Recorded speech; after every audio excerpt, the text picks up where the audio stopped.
Arc-en-ciel.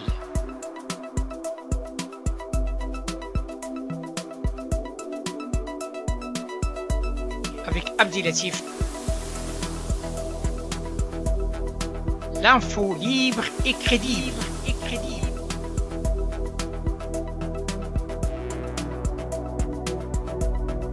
Bonjour à toutes et bonjour à tous et bienvenue dans l'émission Arc-en-ciel. Et nous sommes heureux d'être en ligne avec Monsieur Jean-Pierre Sakoun, président du comité Laïcité République. Monsieur Sakoun, bienvenue dans l'émission Arc-en-ciel. Bonjour et merci de m'inviter régulièrement pour commenter avec vous l'actualité laïque. Eh bien, écoutez, c'est un grand plaisir pour nous de vous avoir et surtout, merci infiniment de votre acceptation et sincèrement, ça me touche à titre personnel d'une personnalité telle que la vôtre qui s'exprime sur cette laïcité parce que on constate, comme vous l'avez pu constater depuis un certain temps, ça fait plus qu'une dizaine d'années, même plus, la laïcité est en difficulté quelque part. Et cette laïcité, c'est vrai. Et cette laïcité commence à souffrir. On a parlé à maintes reprises, 3 ou 4 fois, cette émission, et on est dans un cadre de constat, Monsieur Sakoun. Que de constat. On constate. Tout à fait. On constate. Et il y a certains moments, il n'y a pas de réaction derrière. Et ce constat, comment vous l'interpréteriez-vous dans un premier temps? Écoutez, je crois qu'il faut absolument faire la différence entre les Français et un certain nombre de forces très visibles, parce qui ne sont pas obligatoirement représentatives, hélas, de ce que pensent les Français, mais qui sont très visibles et très audibles. Les Français, tous les sondages le démontrent, sondage après sondage depuis des années et des années, sont profondément laïques. Et sans qu'on ait à se poser la question de savoir ce qu'ils entendent par le mot laïcité, parce que maintenant, depuis plusieurs années, on pose dans les enquêtes des questions très précises qui permettent de comprendre que par laïcité, ils entendent bien la laïcité républicaine entière, c'est-à-dire la liberté de conscience, l'égalité devant les lois, la liberté d'expression, etc. Et la séparation évidemment absolue entre le religieux et le politique. Ils sont même sécularistes, les Français, c'est-à-dire que depuis un certain nombre d'années, ils le manifestent dans les enquêtes et les sondages, ils en ont assez d'entendre parler de religion. Mais assez, ils en ont par-dessus la tête et ils le disent. Ils le manifestent. Je renvoie particulièrement à un sondage essentiel pour comprendre, parce qu'il est d'une très grande profondeur, il a été fait sur un nombre très important de répondants, etc. Ce que les Français entendent par laïcité, c'est le sondage de mars 2019 de l'IFOP et de la Fondation Jean Jaurès, qui s'appelle Les Français et la laïcité, et qu'il faut absolument avoir sous le coude en permanence pour s'y référer, pour comprendre à quel point les Français sont attachés à la laïcité.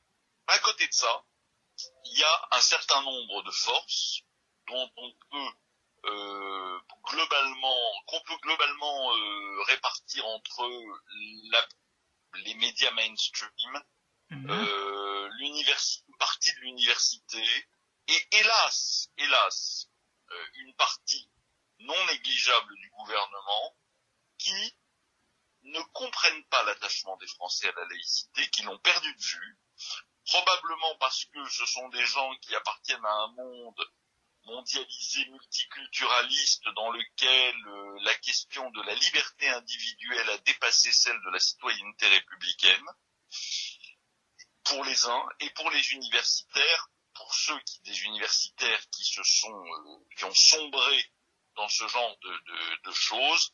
Nous avons toute l'école indigéniste, communautariste, postcoloniale, décoloniale, intersectionnelle, enfin toutes ces prébendes et tous ces petits commerces qui permettent aux uns et aux autres de se congratuler et de faire des colloques, mais qui en même temps sont en train d'attaquer et de détruire le commun de la République. Donc effectivement, une différence entre certains secteurs de la pensée et de la réflexion et l'immense majorité des Français. Donc c'est une attaque transversale à la laïcité. C'est une... oui Oui, enfin, c'est pas une, enfin, il y a plusieurs choses. Il y a effectivement une attaque, c'est-à-dire de la part des derniers que j'ai cités, c'est-à-dire tous ces groupuscules qui ne représentent qu'eux-mêmes et qui sont surreprésentés, surmédiatisés dans l'université. Un certain nombre de médias qui ont jeté par-dessus bord la laïcité au profit d'un multiculturalisme très chic et très bobo qui fait qu'aujourd'hui ils n'osent plus même appliquer leur liberté de penser. Donc cela, c'est des vraies attaques. Mais il y a aussi de la part, par exemple, des élus nationaux et d'un certain nombre d'élus locaux, un clientélisme, disons les choses qui sont, et ce clientélisme regarde le corps électoral comme une somme de segments marketing, et on va essayer de répondre à ce qu'on imagine être les demandes de chacun des segments. Et parmi les segments, on a créé un segment qui s'appelle les musulmans. Et on imagine que les musulmans, eh bien, ils sont pour ceci, contre cela, et donc on ne dit plus un mot qui puisse s'adresser à nos concitoyens en les considérant, qu'ils soient musulmans ou pas, en les considérant comme un peuple. On ne s'adresse plus qu'au segment d'un marketing. Donc là, il n'y a pas d'attaque directe contre la laïcité, mais la constatation que de fait, la laïcité est passée au second plan. Ben écoutez, vous avez parlé de segment musulman. Ce segment musulman, selon vous, mis à part ce côté de marketing, hein, notamment politique, que tout le monde le sait, pourquoi ce choix-là de musulmans? Et pourtant, les musulmans ne sont pas ceux que vous connaissez l'islam et vous connaissez les musulmans, vous avez des amis musulmans, et ces gens-là, pourquoi ils ont fait ce choix spécifiquement pour les musulmans et pas autre chose, hein, pas autre religion ou autre communauté? Est-ce que les musulmans qui se manifestent comme quoi sont susceptibles de recevoir des propositions, de se faire manipuler, est-ce que c'est bien ça le problème, ou bien le problème est ailleurs dans une manipulation plus approfondie, ou bien c'est le musulman lui-même c'est un problème? Bah écoutez, comme toujours, toute généralisation est absurde. Voilà. Donc, en France, eh bien, nos concitoyens de confession musulmane, parce qu'il n'y a pas de musulmans de France, pas plus que des juifs de France, il y a des concitoyens de confession catholique ou athée, ou de confession musulmane, ou de confession juive, ou bouddhiste, ou rien du tout, ou athée. Mais ce sont avant tout des concitoyens. C'est ça. Et ces concitoyens de confession musulmane, pour l'immense majorité d'entre eux, soit sont, comme sait très bien le faire la République française, soit ont une approche extrêmement décontractée et distante de leur religion, c'est-à-dire que soit, disons les choses, ils ne sont pas croyants, hein, soit ils sont croyants mais ont une pratique qui se limite aux grandes fêtes, ou aux grands rendez-vous familiaux, les naissances, les morts, etc., etc., soit ont une pratique régulière,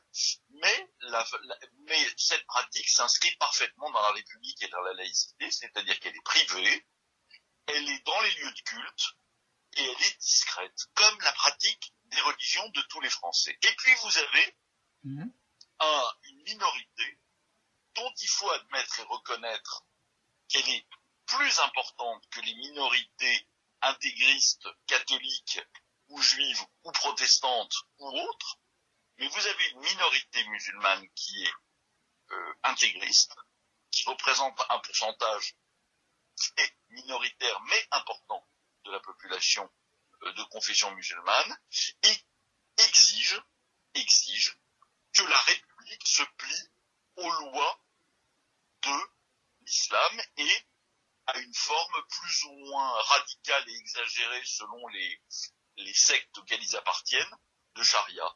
Et c'est évidemment cela qu'on voit. C'est toujours cela qu'on voit. On ne voit jamais, comme dit le dicton, pour écrire un journal, on n'écrit pas un journal avec les trains qui arrivent à l'heure. On écrit un journal en faisant la recension des événements, c'est des trains qui arrivent en retard. Ben là, c'est pareil. On n'écrit pas l'information au quotidien en titrant sur 6 colonnes « Les Français musulmans sont des Français comme les autres ». on écrit l'information en titrant un intégriste, fanatique djihadiste a égorgé 3 personnes. Et de fait, ça existe. Et de fait, l'islam radical, l'islam politique, l'islamisme, le salafisme, la présence de plus en plus insistante des frères musulmans dans les rouages de l'État et dans les rouages de la société sont un vrai problème. Et il faut que nous résolvions ce problème démocratiquement, avec l'aide de tous les citoyens, musulmans ou non musulmans, je m'en fiche totalement, mais il faut que ces gens comprennent que les lois de la République seront et resteront au-dessus des lois qu'ils s'imposent à eux-mêmes et qui sont les lois dont ils considèrent qu'elles sont celles de leur Dieu. Mais c'est leur Dieu, pas celui des autres. La question principale, Monsieur Sakoun, derrière ce que je viens d'entendre de votre part, c'est que tout simplement, moi je constate, dans ce cas-là, on est en train de dédouaner un petit peu la République et les forces de la République. Comment ça se fait? On est dans un cadre qui s'appelle la République française, avec ses lois, avec ses forces, avec tout ce qu'on veut, et en même temps, vous dites comme quoi la République se résigne devant ces gens-là, et on voit les conséquences. Alors, je suis d'accord avec vous sur le principe comme quoi ces gens-là, il faut qu'ils comprennent. Mais ces gens-là sont très forts, M. Sakoun, en termes de communication. Maintenant, cette affaire, il y a deux côtés. Un côté, ces gens-là qui sont pas respectueux de la République, et ils le disent, donc ils le montrent visiblement sur plusieurs aspects, mais aussi la République qui est absente. Eh oui. D'accord. Donc le souci, si on veut régler ce problème, on ne peut pas demander à celui qui agresse, s'il vous plaît, respectez la loi. C'est pas comme ça que ça se passe. C'est pas comme ça que ça se passe. Je suis désolé, mais moi je vois les choses comme ça. Alors il faut faire assumer les responsabilités à qui de droit. Et là, je vais aller encore plus loin. Pourquoi la République n'impose pas les lois sur ces gens-là? Parce qu'on voit derrière, et tout le monde le sait, ces gens-là qui sont radicalisés ou bien sont islamisés, comme vous l'avez décrit, le souci qui se pose, ces gens-là, ce sont des États qui sont derrière eux. Et ces États sont liés avec la République sur plusieurs niveaux. On parle des Émirats, on parle de l'Arabie Saoudite, on parle des pays du Maghreb, on parle de l'Égypte et d'autres. Alors, le problème, il est plus complexe. Nous sommes tout à fait d'accord. Si vous voulez, le problème, ça fait depuis le milieu des années 80, et il faudrait une journée entière pour en parler. Et à la limite, un jour peut-être ferez-vous une émission spéciale dans laquelle on pourra être plusieurs interlocuteurs et analyser tout ça.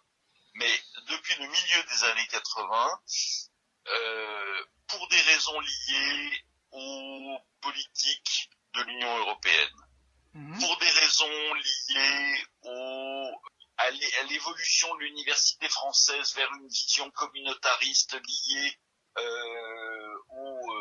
l'idéologie de la Friend Theory dans les universités américaines, pour des raisons liées à un clientélisme de plus en plus puissant local, parce que étant donné qu'il y a un pourcentage de plus en plus faible de gens qui votent, il faut finalement aujourd'hui il suffit d'un tout petit groupe de bulletins de vote pour faire basculer une élection. Et donc évidemment, ça ouvre la porte à tous les clientélismes. Il suffit que vous veniez voir tel élu en lui disant, vous savez, moi, je dispose de 300 votes, pour qu'il vous écoute avec respect. Bien sûr. Pour des raisons liées au fait que l'école de la République, qui est au cœur de la formation du citoyen et au cœur du moteur laïque, s'est délitée depuis des décennies sous l'influence de réformes catastrophiques en matière de construction de l'esprit du citoyen et en matière d'instruction publique. Pour des raisons liées au fait aussi qu'on a pensé depuis des décennies que la laïcité s'était réglée une fois pour toutes dans un pays qui est un pays parfaitement libre d'esprit. Pour des raisons liées au fait que idéologies américaines ont dépassé l'université pour rentrer dans la société, pour instiller cette notion de culpabilité générale de la France et de tous les Français face au colonialisme, à l'impérialisme, etc., etc. Et bien pour toutes ces raisons, et pour une raison plus globale qui est le changement de société qui fait qu'aujourd'hui, parler même d'autorité et d'autorité républicaine et d'autorité de l'État vous fait passer pour un fasciste, et bien pour toutes ces raisons, nous avons aujourd'hui des gouvernants qui n'osent plus appliquer la loi républicaine. Et voilà. Et à partir du moment où vous avez des gouvernants qui, quelle que soit la raison, quels que soient les calculs, quelle que soit la bonne foi, quelle que soit leur mauvaise foi, on s'en fiche, c'est les effets qui comptent, qui n'appliquent plus la loi républicaine, qui ne défendent plus la loi républicaine et la laïcité parce que ça pourrait leur faire perdre des voix, ou parce que ils pensent sincèrement que la République devrait laisser la place à une société communautarisée, eh bien nous sommes en très grande difficulté. Très grande. Mais nous nous battons. Et ce qui est important, depuis quelques années, et pour être très précis parce qu'il faut dire les choses, depuis la prise de conscience qu'ont constitué les attentats de 2015 et 2016, les Français se sont réveillés et on en a beaucoup d'indices. Ben écoutez, cette émission, il a pris à sa charge, à cette affaire depuis 2015, à l'appui. Nous avons pris la décision de mettre à plat ce dossier depuis 2015 avec un grand nombre d'intervenants qui dépassent maintenant les 280 intervenants de Tsobourg, des laïcs, des universitaires. Tout simplement, c'est une bibliothèque pour ceux qui veulent instruire ou bien d'avoir des éléments. C'est un échange à travers cette émission par vous-même, à maintes reprises, par des gens de la religion, par des musulmans tolérés, par même des imams qui étaient radicalisés, par des anciens djihadistes. Tout le monde a parlé. Tout le monde a dit ce qu'il en pense par rapport à ça. Mais si on le fait, si je le fais moi-même, M. Sakoun, en tant que musulman, parce que je suis conscient de mon rôle. Bien sûr. Vous voyez le problème? Bien sûr, voilà. J'en suis absolument persuadé pour, encore une fois, l'immense majorité de mes concitoyens de confession musulmane. La question n'est pas là, mais on sait bien qu'une révolution ou qu'une régression n'a pas besoin pour réussir d'avoir... vous savez, quand vous avez des gens qui sont violents et qui sont déterminés, il suffit de quelques milliers de personnes pour faire basculer. C'est le cas. Maintenant, vous avez fait un bilan qui est vraiment très. C'est vrai ce que vous dites. Il y a un réveil, il n'est pas tout à fait sur sa vitesse de croisière, mais il y a un sursaut. Mais ça n'empêche nous avons tout simplement une offensive, donc de l'extérieur de la France. Bien sûr. Et moi je pense, et c'est là où il y a une question, j'aimerais bien avoir votre avis. Vous ne croyez pas que ces gens qui agissent à l'intérieur de la France, ce sont des soldats, voilà, et je pèse mes mots, ce sont des soldats à des groupes ou à des États qui veulent vraiment déstabiliser la République française laïque? Oui, mais je vais commencer par le non et je vais continuer par le oui. Le non, c'est que ça n'est pas suffisant, c'est-à-dire qu'il y a au sein même de la République des jeunes gens, la plupart du temps, qui sont français depuis maintenant plusieurs générations et à qui leur famille, l'école, toutes ces forces favorables à la fin de l'universalisme et à la fin de la communauté nationale, à qui on n'a jamais appris à aimer la France. Et même, je vais aller plus loin, à qui on a appris qu'à haïr la France. Oula.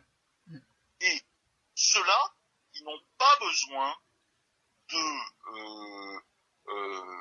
de forces étrangères pour les conduire où ils ont été conduits. Ils ont été conduits là par leur famille, parfois par l'école, parfois par certains partis politiques. Et on ne leur a jamais appris à prendre conscience du bonheur et de la fierté qu'il y avait à vivre dans l'un des pays les plus libres du monde.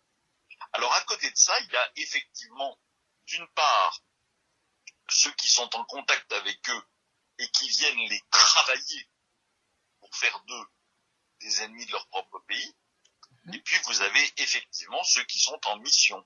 Ceux qui sont en mission, ce sont évidemment les Turcs qui suivent aveuglément les consignes de Monsieur Erdogan, dont on peut tout dire, sauf que c'est un brave homme et sauf que c'est un démocrate, et qui a décidé de prendre la main sur toutes les communautés turques hors de Turquie, et en particulier les communautés importantes comme l'Allemagne en particulier, mais aussi la France, etc.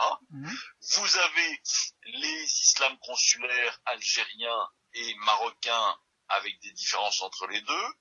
Et puis vous avez les islams politiques, c'est-à-dire moins tournés vers l'aspect crucial de la maîtrise des lieux de culte et moins tournés vers le fait de conserver finalement un lien entre ces Français et le pays d'origine de leurs ancêtres, qui sont évidemment ceux qui sont radicalement politiques, c'est-à-dire l'Arabie Saoudite, le Qatar et sous une certaine forme évidemment la Turquie. Et les Émirats. Et les Émirats. Et les Émirats. Bon, et on peut retrouver évidemment sous ces pays l'influence pour le Qatar des frères musulmans qui ont leur base arrière, pour l'Arabie Saoudite et les Émirats des salafistes qui ont leur financement, parce qu'il ne faut pas oublier ça, et leur base arrière. Et effectivement, c'est très compliqué, encore une fois, pour nos pays qui n'ont plus l'habitude d'affirmer leur autorité, que d'arbitrer entre les carottes économiques qu'on leur fait, qu'on agite devant eux, et la nécessité absolue de préserver l'unité de leur nation. Et effectivement, moi, ce que je veux dire, c'est que quand même, comme je l'ai dit depuis 2015, le pays s'est réveillé. Le pays s'est réveillé, et quand un grand pays se réveille, il faut du temps. Il faut du temps pour qu'il s'ébroue, pour qu'il s'étire, pour qu'il sorte du lit, pour qu'il commence à travailler. Et nous y sommes parce que on le voit très bien. On ne gagnera cette bataille cruciale que si on commence par gagner la bataille culturelle. La bataille culturelle, c'est celle des esprits et des cœurs. Or, on voit maintenant depuis 1 an ou 2, c'est-à-dire 3, 4, 5 ans après les attentats, que commencent à sortir en masse des ouvrages de réflexion, des ouvrages d'analyse sur la situation, lesquels, par exemple, les derniers ouvrages de Bernard Rougier, d'Hugo Bicheron, qui sont les 2 derniers en cours, mais c'est pas les seuls, à partir desquels on va pouvoir reconstruire effectivement une pensée laïque, une pensée républicaine et une riposte. Mais il faut du temps. Moi, je suis absolument optimiste sur le long terme parce que, encore une fois, les Français sont profondément laïques et n'ont aucune envie d'abandonner la laïcité, et on le voit très bien à travers l'affaire Mila qui vient de se produire, où on a vu réagir des gens qui jusqu'à présent ne réagissaient pas. Mais il faudra le temps pour que cette pensée rediffuse dans la société, rediffuse dans l'école, rediffuse chez les enseignants, les fasse sortir de ce cauchemar dans lequel ils se sont mis, qui consiste à penser que l'intégrisme religieux vaut mieux que la liberté de conscience. Et une fois que ce sera fait, ça va prendre quelques années, eh bien, les choses retourneront dans l'ordre. Avant de parler de cette jeune fille et cette affaire Mila qui a pris de l'ampleur, Monsieur Jean-Pierre Sacoun, j'ai deux petites remarques à vous proposer, parce que dans cette émission, comme je vous le disais tout à l'heure, il y a des rabbins qui sont passés chez moi. D'accord, le grand rabbin de Rhône-Alpes, au même au niveau national, et le dernier, c'était Michel Serfati, le rabbin de Arésis-Orangis, dans l'Essonne. Voilà, ce monsieur, il est passé dans la radio. Et on a parlé de cette histoire de radicalisation des intégristes. il a dit même chez nous, il y a des intégristes. Mais il a dit aussi une phrase très importante. Il a dit, on a pris les choses au sérieux. Et je lui ai posé la question, qu'est-ce que vous avez pu faire par rapport à ces gens-là qui veulent rien savoir? Il a dit, nous, on a créé des écoles spéciales par rapport à ces gens-là et on a leur demandé qu'elles restent dans leur coin. Ça veut dire tout simplement confinées quelque part. Par rapport à ce qui se passe ailleurs, le côté musulman, nous n'avons pas de représentativité. Tout le monde le sait. Nous avons une coquille vide connue et reconnue à l'échelle nationale et voire internationale qui s'appelle le CFCM, avec ses déboires, avec les mêmes têtes qui font des passe-passe, hein, un après l'autre. Et ça devient lassant chez les fidèles. C'est ce qui est important. Et on voit une discrimination. On voit pas de femmes, on voit pas de jeunes, on voit pas des convertis musulmans. Le souci qui se pose, monsieur Sakoun, cette réalité, c'est que tout simplement, la France a besoin de frapper et frapper fort. Et si on veut frapper fort par rapport à ces formes, il faut frapper à la monnaie. Il faut frapper à ces fonds qui transitent de ces pays étrangers, qui ne font que des dégâts. Parce que ces fonds sont exploités par ces gens. Et un dernier point, si vous le permettez, tout le monde le sait, comme quoi il y a une taxe halal qui soit par 3 grandes mosquées. La mosquée de Lyon, la mosquée d'Ivry et la grande mosquée de Paris. Où il va cette taxe? Il appartient à qui cette taxe au nom des musulmans? Pourquoi il n'est pas exploité par rapport à la formation en la laïcité? Pourquoi il n'est pas exploité par rapport à l'intégration de l'islam dans une république laïque? Comment ça se fait tout ça? On ferme les yeux. À qui profite le crime? Je pose la question. À qui profite le crime? Écoutez, moi j'ai pas de réponse religieuse évidemment. Non, je demande pas de réponse religieuse. Non, mais voilà. Même de réponse sur la mécanique du culte. Ouais. Moi j'ai deux réponses. Une qui revient à ce que je vous disais tout à l'heure concernant l'État. Aujourd'hui, la République a tous les moyens de contrôle financier sur les fonds perçus en France, enfin à l'étranger et a fortiori en France, hein, avec les organisations nationales et internationales de contrôle financier, comme Tracfin par exemple, qui est le grand système de contrôle des fonds étrangers qui passent en France, pour résoudre cette question, contrôler et frapper. La République ne le fait pas. Et elle ne le fait pas pour les raisons que je vous ai expliquées tout à l'heure. Oui. Maintenant, de l'autre côté, en ce qui concerne les cultes et en ce qui concerne particulièrement le culte musulman, moi je dirais en bon laïc que je suis, que c'est leur liberté et c'est justement là qu'il faut se battre, que c'est bien aux musulmans de régler la question. C'est à eux, dans leur mosquée, dans leur organisation cultuelle, de dire ça suffit. C'est pas aux Français non musulmans de le dire. Ceux-là n'ont rien à voir. C'est bien aux musulmans de le dire. Alors, c'est dommage que Monsieur Sarkozy, il y a quelques années, ait commis cette erreur dramatique consistant à créer le CFCM en pensant que en ne voyant qu'une seule tête et en mettant un organisme unique, il allait tout pouvoir contrôler et surtout il allait pouvoir avoir un interlocuteur. L'islam, comme d'autres religions, comme le protestantisme par exemple, n'est pas organisé sur une base pyramidale, hiérarchique, comme la religion catholique. Exact. Et donc à partir de là, il est évident que créer un organisme comme le CFCM ne pouvait aboutir qu'à un résultat, et on le savait depuis le premier jour, c'est que ce seraient évidemment les plus actifs, les plus radicaux, qui prendraient le pouvoir. Et quand on voit ce qui est en train de se passer autour de l'AMIF, et autour des manœuvres en cours pour créer une sorte de nouveau CFCM en l'appelant autrement, les mêmes causes produisant les mêmes effets, quelle que soit la qualité des interlocuteurs qui seront à la tête initialement de cet organisme, au bout de quelques années, le résultat sera le même. Donc c'est bien aux Français musulmans de se tourner vers leurs autorités et de leur dire ça suffit. Mais pour ça, il faut effectivement que les forces modernistes l'islam reprennent la main. Et pour cela, effectivement, elles ont besoin que l'État fasse respecter les règles de financement, etc., etc., pour éviter que tout l'argent ne vienne des pires intégristes de la terre.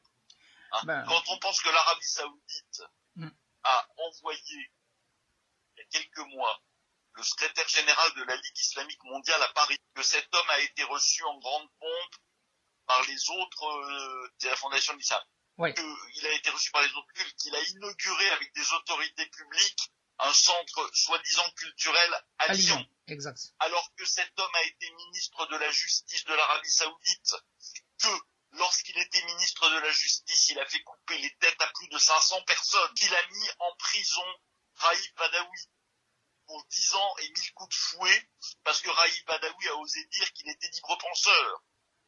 Et quand on pense qu'on déroule un tapis rouge à ce monsieur, effectivement, c'est dramatique. Je suis d'accord avec vous, c'est dramatique. Le souci, il est là. des deux côtés. Il est des deux côtés. Il est du côté de la République, et ça c'est le côté qui me regarde, parce que c'est celui sur lequel, en tant que citoyen, je peux agir, mais il est aussi du côté des Français musulmans, contre l'image que donnent d'eux ces intégristes fanatiques.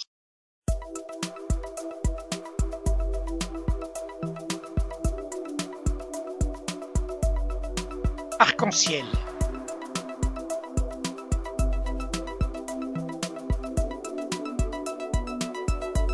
Avec Abdilatif. L'info libre et crédible.